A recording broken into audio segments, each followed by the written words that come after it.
Well, Gene, good luck, baby. This is one of my favorite stories. I want to go back and tell. This is the third time I've told it on film. I used to go to Cyberia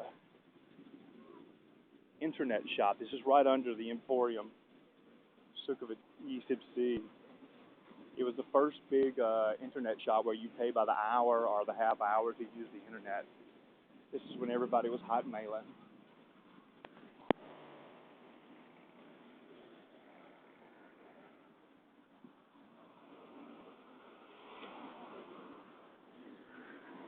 My Siberia story is priceless, and I'm going to tell you why. Because it's not as common as you think. Now the dynamics of it are pretty common, but this situation's a bit uncommon. Okay, I would go into the internet shop, and there's a girl. Let's just call her a monkey girl. Now this is not a disrespectful thing to say in Thailand. A lot of people here have a face like a monkey, and you translate it to Thai, it's not a big deal. It's just like calling somebody hillbilly, countryside girl, something like that, country girl, Daisy Duke. So Daisy Duke helps me whenever I would have problems with learning how to use email. And the main thing that I was using email for at that time was to promote Farm and X business. I had very few family or friends that were in contact with me or had even learned how to send an email. And to this day, it remains the same. So 1997, I'm in Siberia. I've just got my cushy job down the street, and I hate to use that word because it wasn't cushy, but it was a good job. I worked hard, 65 hours a week, and when I say cushy, I'm talking about that paycheck that you get at the end of the month. I typically gave my wife 90 to 95% of my entire paycheck, and then let her do as she pleases in the realm of saving, paying bills, signing me up for car payments, getting things for herself or the children that she needed. At that time, I had one child and one child on the way. So, anyway, I'm in Siberia spending part of my 5% of my own salary to promote another business to make more money and to put more smiles on more people's faces.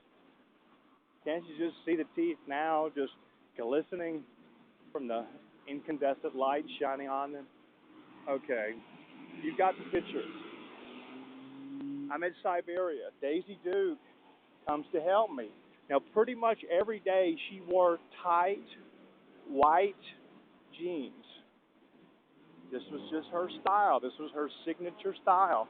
In fact, I recall her wearing tight white jeans most all of the time, and even a white jacket that was a jean type white jacket. And she looked nice. Very dark skin, hair to her lower rib cage. Her name was Mim. Now she spoke okay English. Anything that she would not understand, she would like quickly run back there to the dictionary, look it up, and get the word right. But she was good help on my Hotmail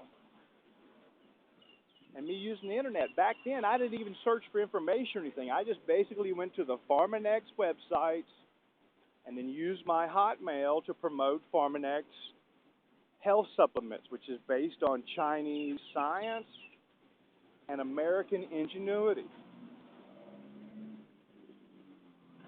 Well, a friend of mine starts dating her. Upon looking at this fella, you would probably assume that he's a Khalsan road falang, doesn't just barely had enough money to get a plane ticket here, doesn't really dress that nice.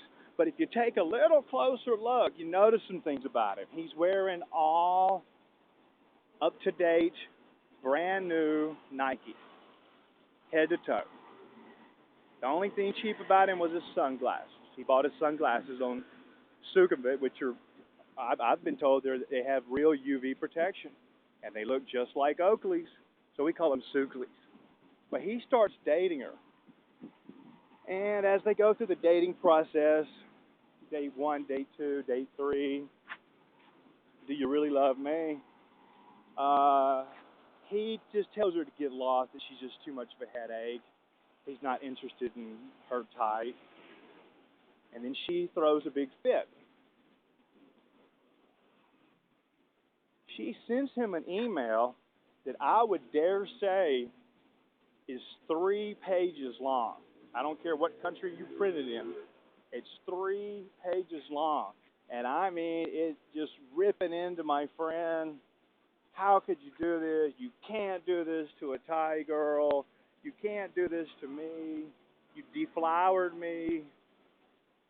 And I thought you loved me. I was in love with you. I think he went out 3 times. And it just went on and on, the heartache and just how horrible it was for her, and how dare he. This is Bangkok. It could be dangerous for him if she should inform a certain group of motorcycle guys to come pipe you over the head because you did all these terrible things. In other words, he dated her. They didn't like each other. Maybe for some reason she didn't want to have full blown, all out gymnastics sex or something, so he dumped her. See, she didn't know that Jason has been a millionaire since he was 23 years old. She was dating him around age 31. So the guy's already been a decade as a millionaire. He's really not ready to listen to a whole bunch of bullshit from some girl that works at the internet cafe that thinks that she can scoop him up. I don't believe she was fully aware that he was that wealthy, but I think the more that she dated him, the more that she looked through his bag and stuff, like, wow, this guy's got plane tickets to Sweden, North China, Berlin. I mean, my God, you don't do that stuff on just a chump change. So at the end of the email, she gave beautifully detailed directions about how to make a 100,000 baht transfer.